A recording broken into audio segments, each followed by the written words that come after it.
না, শুধুমাত্র আমি ওইভাবেও বিশ্বাসী নয় যে নারীর গায়ে হাত তুলবো না, আবার নারীর গায়ে হাত তুলবো, কোনোটাই করা উচিত না। মানে এটা ভাইস ভার্সা, মানে একটা নারীরও পুরুষের গায়ে হাত তোলা উচিত না। কারোর গায়ে হাত তোলার কোনো ভায়োলেন্সের তো কোনো দরকার নেই। এত ভায়োলেন্ট পৃথিবী অলরেডি আছে, আমরা উন্নতির পথে যাচ্ছি, হাত তুলে কেন সব কিছুর কথা বলে মিটিয়ে নেওয়া উচিত?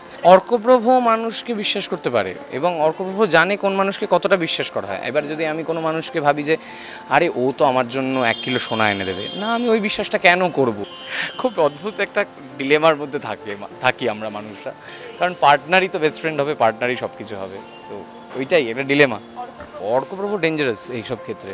আগে খুব ঘুরে তাকাতাম, সবার ছবি রেখে দিতাম, সেই স্কুল লাইফের প্রেম থেকে নিয়ে সবার সব কিছু, গিফট ফিফট, হ্যান ত্যান, চ্যাট, কন্ট্যাক্ট নাম্বার খুলে খুলে দেখা। হঠাৎ করে অর্কপ্রভর একদিন মনে হলো সব ডিলিট করে দেবো।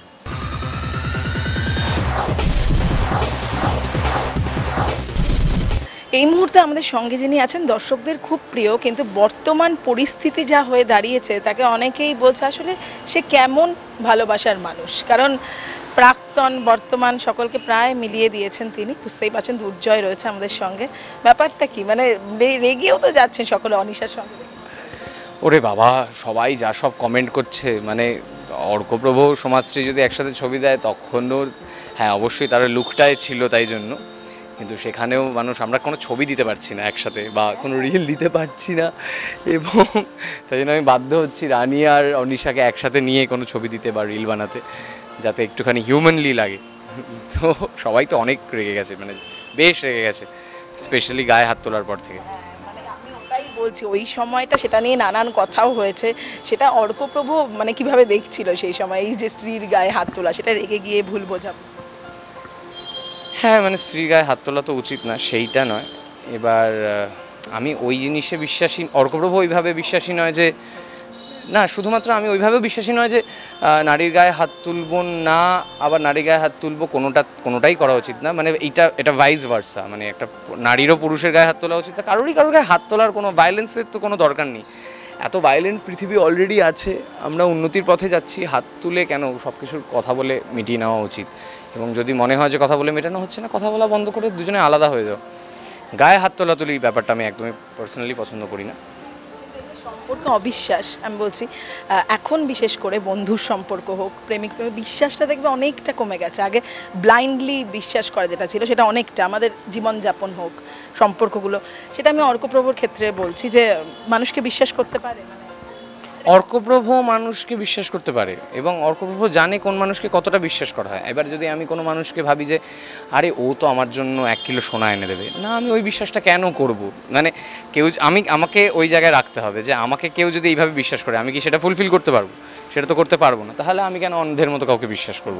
যত এক্সপেকটেশন রাখো না, একদম কোনো এক্সপেকটেশন রাখা উচিত না, লাইফের থেকে কোনো মানুষের থেকেই রাখা উচিত না।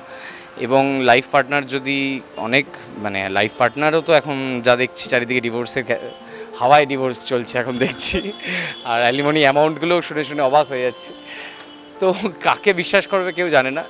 এবার হ্যাঁ, আমি এমনও দেখেছি 70 বছর বয়সেও ডিভোর্স দেখেছি, আমি এরকমও দেখেছি। তো নিজের সন্তান, নিজের মা বাবা আর পার্টনার, খুব অদ্ভুত একটা ডিলেমার মধ্যে থাকি আমরা মানুষরা। কারণ পার্টনারই তো বেস্ট ফ্রেন্ড হবে, পার্টনারই সব কিছু হবে। তো ওইটাই একটা ডিলেমা। অর্কপ্রভ থাকে, মানে এই যে অবশ্যই অর্কপ্রভ থাকতে চায়, অর্কপ্রভ যখন পার্টনার হবে অর্কপ্রভ থাকতে চাইবে, তার পার্টনারের উপর রিলায়েবল হয়ে থাকতে চাইবে এবং রিলাই অ্যাপনও করবে। তো দেখা যাক কী আসবে, কেউ জানি না। প্রাক্তন প্রেমকে যেভাবে ফেরা দেখালো, আমি বলছি যে যেটা হয় যে প্রাক্তন যখন সে প্রাক্তন হয়ে যায়, এটা বলাও হয় অনেক সময়, কিন্তু পরিস্থিতিতে তো মানুষ নানান কিছু করে যে আর ঘুরে তাকিও না। আমি বলছি অর্কপ্রভর ক্ষেত্রে সেটা একদম ঘুরে তাকায় না অর্কপ্রভ। অর্কপ্রভ ডেঞ্জারাস এইসব ক্ষেত্রে।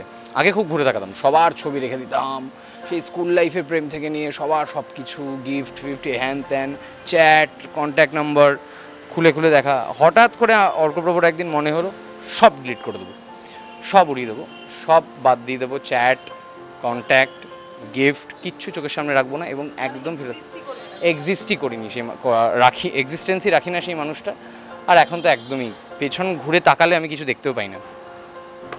এইভাবে মুভ অন করা সম্ভব মনে হয়, মানে ওই যে থেকে যায় বলে না, এইভাবে মুভ অন করা উচিত। এবং এইটা আমার আরেকটা জিনিস আমি ভেবেছি, আমার 3য় দশক পেরোবার পরে 30 বছর বয়স হয়ে যাওয়ার পরে আমি আরও রিয়েলাইজ করেছি যে অ্যাকচুয়ালি মুভ অন করে যাওয়াই উচিত। কি হবে, পয়সা ম্যাটার করছে, বাকি ফিউচারের সম্পর্কগুলো ম্যাটার করছে। আজকে এই মুহূর্তে দাঁড়িয়ে আমরা মানে মানুষ পাস্টেই দেখে, মানুষ খালি রবীন্দ্রনাথ সত্যজিৎ রায়তে পড়ে থাকে, অবশ্যই তারা লেজেন্ড ছিল, মানুষ ভিনসেন্ট ভ্যান গো, লিওনার্দো দা ভিঞ্চিতে পড়ে থাকে, মাইকে এই মুহূর্তে দাঁড়িয়ে আছে আদিত্য বিক্রম সেনগুপ্তের কথা আমি একজনকে বলছিলাম একটু আগে, তার দিকে কেউ তাকায় না। মানে এখনের দিকে তাকাও, প্রেজেন্ট ডেতে তাকাও, প্রেজেন্ট ডেতে তো কত আর্টিস্ট আছে তার দিকে তাকাও, তোমার প্রেজেন্ট মানুষ তোমার দিকে কতজন তাকিয়ে আছে তার দিকে তাকানোর চেষ্টা করো। পেছন করে তাকিয়ে কোনো লাভ নেই, কিচ্ছু দেবে না তোমাকে। বলেছে কিন্তু এবার ডাক পড়েছে অর্কপ্রভাতে ছাড়তে হবে, আর বেশিক্ষণ টানবো না। তো কি বলবে আগে বলে, এই ডিলেমাটায় রয়েছে এখন দুর্জয়, সেই মুহূর্তে কি করবে? দর্শকেরাও খুব দুর্জয় খুব স্ট্রেসড এবং দুর্জয় স্ট্রেসের কারণ আপনারা দেখতে পাবেন। আর দুর্জয় সবে ফিরেছে কলকাতাতে, এত বছর পরে অন্য একটা দেশে থেকে আবার এই পুরনো কলকাতা, রানীর স্মৃতি, ধোনির স্মৃতি, পুরনো সম্পর্কগুলো তাকে আঁকড়ে ধরে আবার কি করবে কি করবে না কিচ্ছু জানা যাচ্ছে না। তো সেগুলোই জানতে হলে তোমাদের রানী সন্ধ্যে 6টায় স্টার জলসার পর্দায় দেখতে থাকতে হবে এবং প্রশ্নের উত্তর পেতে গেলে অপেক্ষা করতে হবে। টলিউড ফোকাস কলকাতা চ্যানেলটি আপনাদের ভালো লাগলে লাইক করুন, সাবস্ক্রাইব করুন এবং আপনাদের প্রিয় ভিডিওটি অবশ্যই শেয়ার করুন। Tollywood focus Kolkata.